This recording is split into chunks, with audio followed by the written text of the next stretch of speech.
So I created something called the 8 Ways to Show Up. You've probably heard me talk about it a couple times before. I'm showing you a printed version of it. I'm going to put a digital version of it in the comments, but honestly, it was a way for me to fight the resistance of getting shit done every single day, the resistance of getting up early in the morning and exercising and getting the right foods in my body, the resistance of putting in the work. Resistance happens everywhere. And what I realized more than anything, my personal observation was I needed some kind of system that I could get up in the morning, I could use focused attention on, meaning undivided attention, meaning that this is the first thing that I was going to do in the morning time, and it was going to be a way for me to take daily inventory. It was going to way for me. Good morning, my brother Matt. How are you, sir? I like to take a couple minutes here in the morning just to say good morning to all my good friends, especially some lifelong friends like Matt Helbig in the house, my brother. Hey man, I'm going to shoot you this link to the 8 Ways to Show Up because this is something that I want you to do each and every single day. It's a great way to start your day.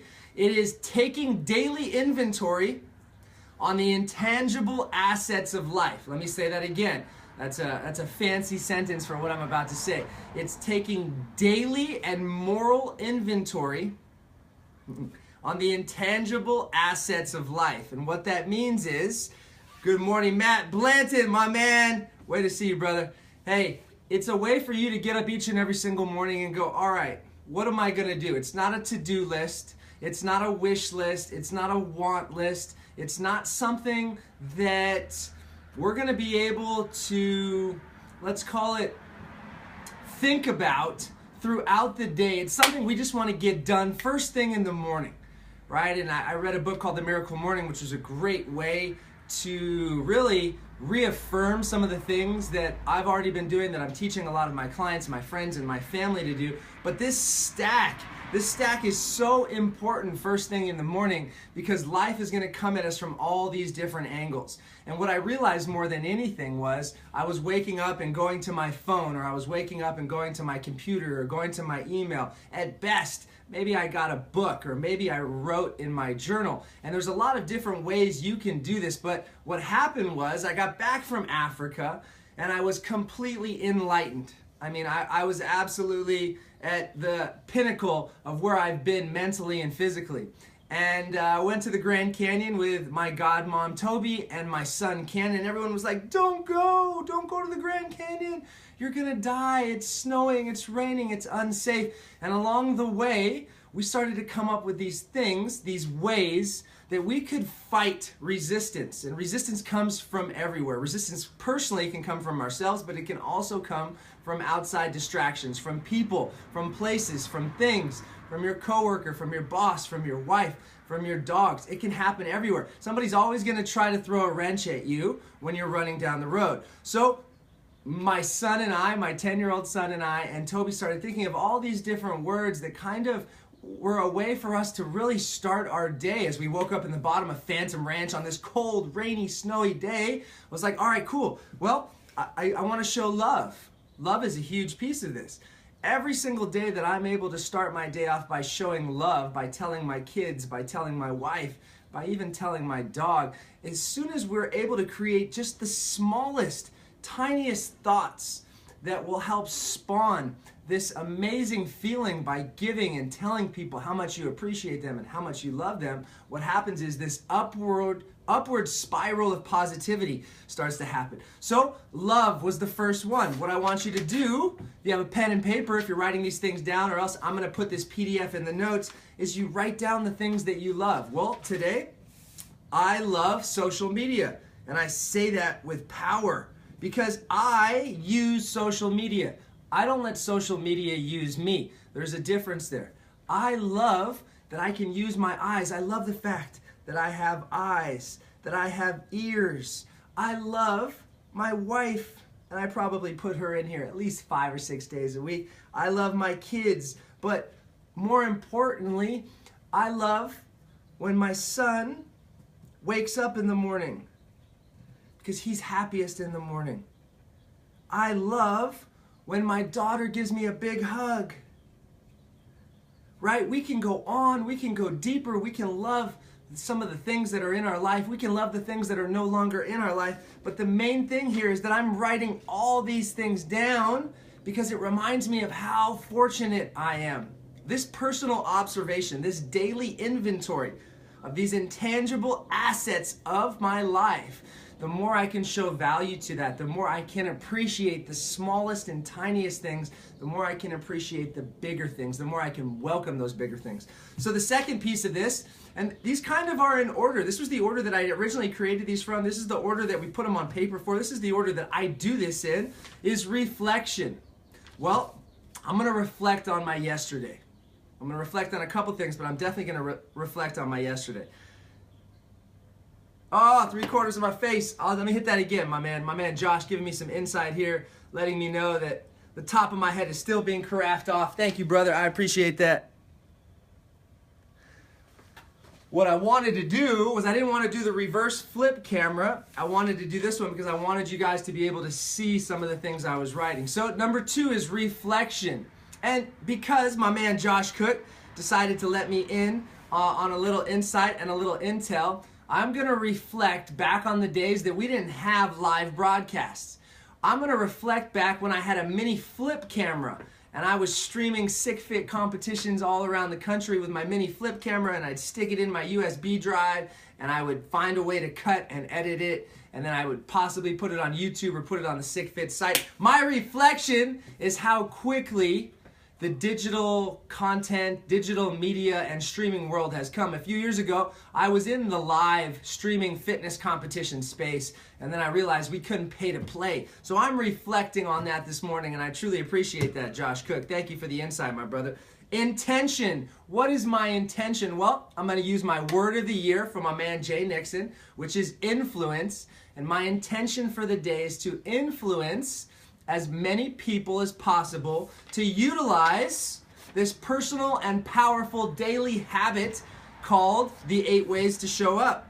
My intention is important to me because those are the things I want to focus on. Those are the things I'm feeling. What I feel, I focus on. What I focus on, I feel. So my intention for the day is to deliver this 8 ways to as many people as possible. My awareness. What is my awareness like? Well, I would say from a physical standpoint, my awareness is strong, right? I ran a half marathon on Sunday. I felt great. I feel good. My awareness into my business is feeling good. We're in the middle of this huge challenge. My mastermind, they're getting daily connection. They're getting me 24/7. I'm giving every single inch, every single piece of me I'm giving away, and I'm aware of that, and I'm okay with that because that's my intention. That's also my awareness for the day.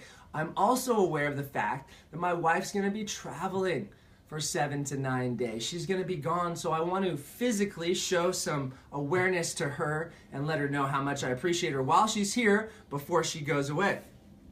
Purpose. Oh, this is such a big one. Purpose is such a big one for me. My purpose is to teach other men, husbands, fathers, people, but specifically those husbands and fathers out there who might be struggling with how to get up in the morning and make things happen for themselves. How to enjoy and embrace the struggle, the rain clouds that come down on us as dads in the morning time when kids can be cranky and rushing and getting off to school. My true purpose is to teach as many men, especially the husbands and fathers out there, how to show up each and every single day and be a superhero for their kids and for their wife and for themselves so that they can leave a lasting legacy. And that's my purpose piece, which is such an important piece of this whole thing, is if you don't have something that you're truly purposefully reaching, that you're truly going out and you're going to set. Let's pretend we're not here tomorrow, right? What was that purpose? What did you do today? Did you stand in line at the DMV? Did you fill up gas? Or did you make a phone call or a text message to somebody telling them how much you appreciate them and how great of a friend they are? Like, you got to think about that in 2 different ways. All these things are going to fill up our funnel. They're going to fill up our time. They're going to fill up our space. But over here, we have our true purpose, meaning the things that are extremely important to us and the longevity of the importance of those things. That's what true purpose is. Mindfulness. So these next 3, really important here. Mindfulness, movement, and development.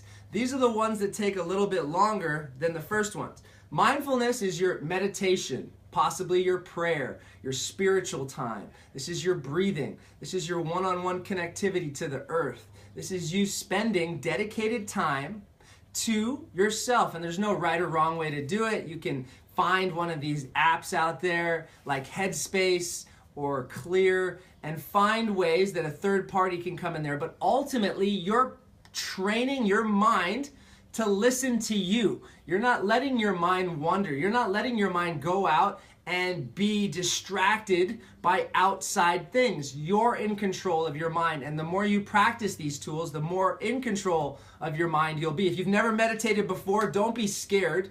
Here's what you're gonna do. You're gonna take your shoes and socks off, go in the backyard, sit down with your legs crisscross applesauce, and you're gonna set a timer for 5 minutes, and you're just gonna quietly listen to the world and see what the world is telling you. That's your very first step to meditating and being mindful. Movement. Well, let's see. Today is a Tuesday, so I think I'm gonna lift. I'm gonna lift some barbell work. I'm gonna spend about 30 to 45 minutes lifting, doing some Olympic lifts, some power cleans, and some front squats. That's gonna be my movement for the day. You don't need to do a crazy workout each and every single day, 7 days a week. What you need to do to live a long life, what I'm doing, is spending somewhere between 10 to 20 minutes each and every single day, breaking a sweat, moving our body, stretching, and getting outside.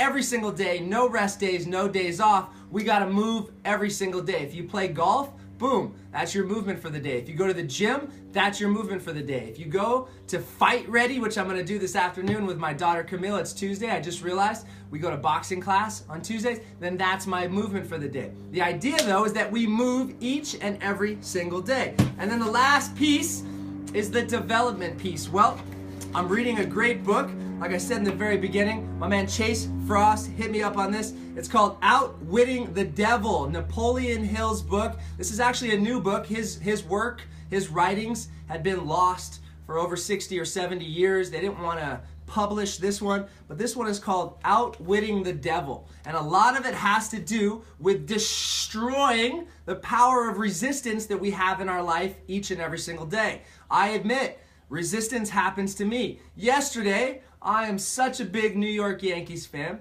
that we were at my son's Little League game, and Brett Boone, who was a famous New York Yankee, he still does commentary. He was in the outfield. I walked right past him and I said hi. That's all I said. That wasn't going to get weird, but I didn't stop long enough to introduce myself, tell him that my son was playing against his son in Little League. Ah! The resistance got me. Why didn't I say that? Why was I worried? What was I fearful of? Rejection? All I was going to do was introduce myself. But it happens. It happens to the best of us. It happens to us even when we have the 8 ways to show up, even when we have this tool in our pocket and we're ready to attack the world with it. So here's the deal, guys. This tool will help you create focused attention, taking daily inventory of the intangible assets of life. These 8 ways to show up are a personal observation to the work you're doing in your life. They're a reminder of how hard you are working each and every single day. They're a reminder to what is important to you. Love, reflection, intention, awareness, purpose, mindfulness, movement, and development. Before you go to bed at night, you close your computer, you take the book that you're reading, you take your 8 ways to show up, you put that on top of your computer, you put your pencil on top, and that's how you start your day each and every single day. My name is Luke Kayyem, living each and every single moment on this earth with purpose, passion, and positivity. You guys have a great day. If you enjoyed this message, please share it with somebody who might be inspired or motivated to get up early and destroy the power of resistance.